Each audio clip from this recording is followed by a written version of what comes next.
FLCP1 2019 in Sebastian, Florida. At the FLCPA, we get a practice round, and we started off with speed. Now, I'm going to go ahead and play this first speed round.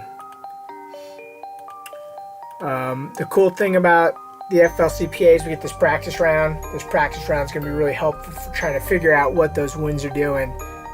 So you get a proper setup, and not so much trying to worry about having good setups and making the gates, but just kind of get a good feel of the wind, and then move on to the next jump. So basically just, knocking off some of the dust from the day before. Especially here in Florida, we have some crazy winds, the possibility of crazy winds. So on this practice round, I'm going to go ahead and show you this turn. And before I move on to the next one, because I didn't really do a good job of capturing the winds a lot, but I just want to show you what this is. The first jump of the day, we had a weather hold. The winds died down on the ground and up top, and this is that same turn with super light winds. You can see this is everything's nice and tight, but if we go back and we're looking at the one from the first round, is pretty good indication that we're getting a lot of push this way. Yeah, the winds kind of coming from the southwest, I believe. So on that one, it seemed like it worked for that speed run. Now let's take a look at the second speed run here.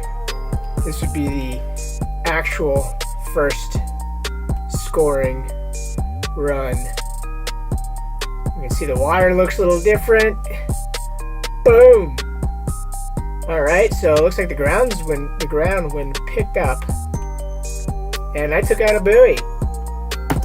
So that means I really didn't make a good job of adjusting from that first jump to the second jump. One thing I want to let you guys know is if you do hit a buoy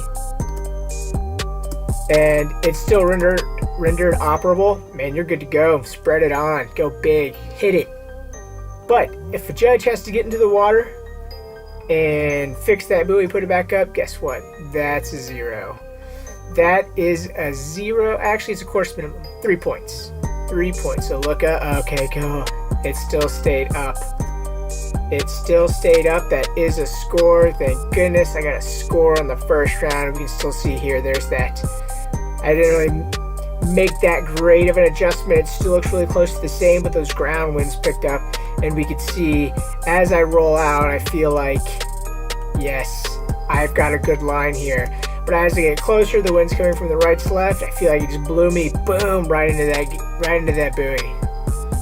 Alright, hit it with the left side of my body.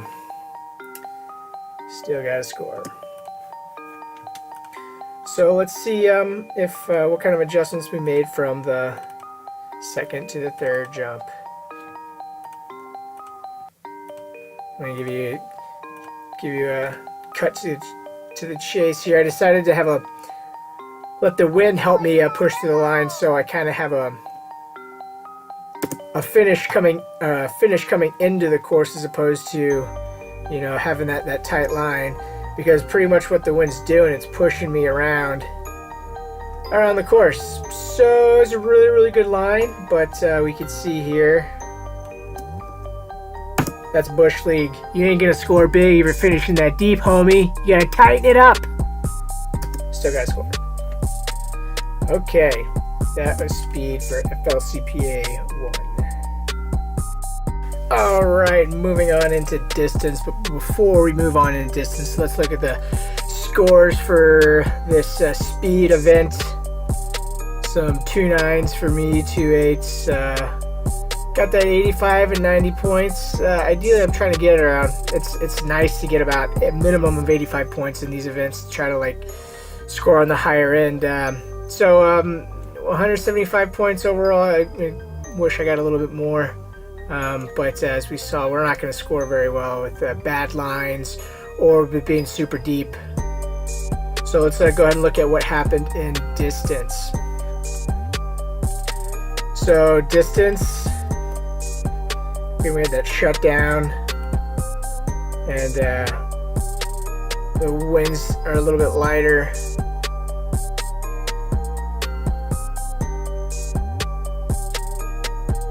So one thing, if we do have a crosswind, I kind of had a small crosswind from right to left. So you can see I'm trying to hit the right side of the course here, and then I'm just letting the wind doing all the work. Hopefully if I set it up towards the left side and that wind's pushing me to the right to left, and now I'm having to carve back into the course, let the use that harness to stay in the course. I did use it a little bit over here, but you can see I pretty much used the whole course and let the wind push me from one side to the next. And that reverse view, again, this view, if you're doing distance and you're trying to see how well you're hitting the gates, this reverse view is really helpful to see the distance back behind the gates that you're hitting, like the depth. Again, where my first point of contact is, I'd rather have my first point of contact a little bit closer over here, where you still have a little bit of room, where you're not attacking at the gate too hard, but that extra few meters is a little too deep. You can also pay attention to how well you're moving your hands down the rears. Get a little bit of oscillation there. This is something I could probably control a little bit better. And you can also check out the judges and how well they're judging you. They always do a good job. So again, here's that turn. First comp in a long time with the 810. This is this turn picture looks really great. Like I didn't even know it looked that good. It's like something I would show to students, like what you're trying to do. Granted, there's probably a little bit of wind up there, and so it's the shape should be slightly skewed. But if there is no wind, this is kind of an image that you're trying to get. Moving on to the second round of distance. Whoa, too far. Let's go ahead and wind this thing up. Ooh, a little bit too far over to the right. And it looks like I'm deep again and soft. I don't like being soft. I want to be approaching these exit gates with a lot of power to shoot through. But we got some homies standing over here. Probably means they went further than me. So let's check out the scores. Oh, not very good. Not very good at all. Point wise, I did good. Wait, no. Point wise, I did pretty horrible. 78 points either one. Falling short. Look at this. It's a big gap. It's a big gap. Falling short. Okay, so that was distance. And finishing off the comp, we have zone accuracy. So go back to 450 on this one. I don't really need a ton of power, and I haven't practiced 810s with my 79. So I'm just using a 450 here. I'm gonna go ahead and skip to the back view. Again, we talked about the back view being good for distance, also for accuracy. How clean you're dragging the water, how early you're picking up about half a foot past. Probably can stay in a little deeper, but as we can see here, I made it to 5. You get more points by standing up in the zone prior than stretching it out and falling it down in the zone past. So knowing the rules is going to help you figure out what the best way to score is. Sometimes just having the goal of just standing up in general, especially when there's a headwind, is kind of big. So the last round of ZoneAcc, I don't remember which one was, if we did ZoneAcc very last or that distance, but I think pretty much the same thing, score the same thing, pretty not so great. Needed to bring a little bit more power in, get some more pop. But this being a learning league, I want you guys to pay attention to this. Get to the edge.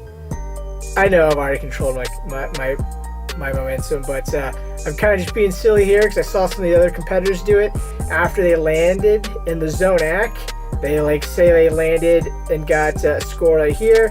They just carried their momentum off to the side of the course, and guess what? They get judged as out of course. So wait for the judges to call you out of the course. Okay, don't just take your momentum outside of the course. So that is ZoneAcc, and let's see how ZoneAcc ended up. Again, some decent points, that minimum points I was trying to get. And if we go to the overalls, we can see it barely put me ahead of Mr. Bo here, but you can see I got pretty slaughtered right here by Kurt. So that's FLCPA 1. Stay tuned. We're gonna do one for FLCPA 2 as well. So thanks for watching, guys.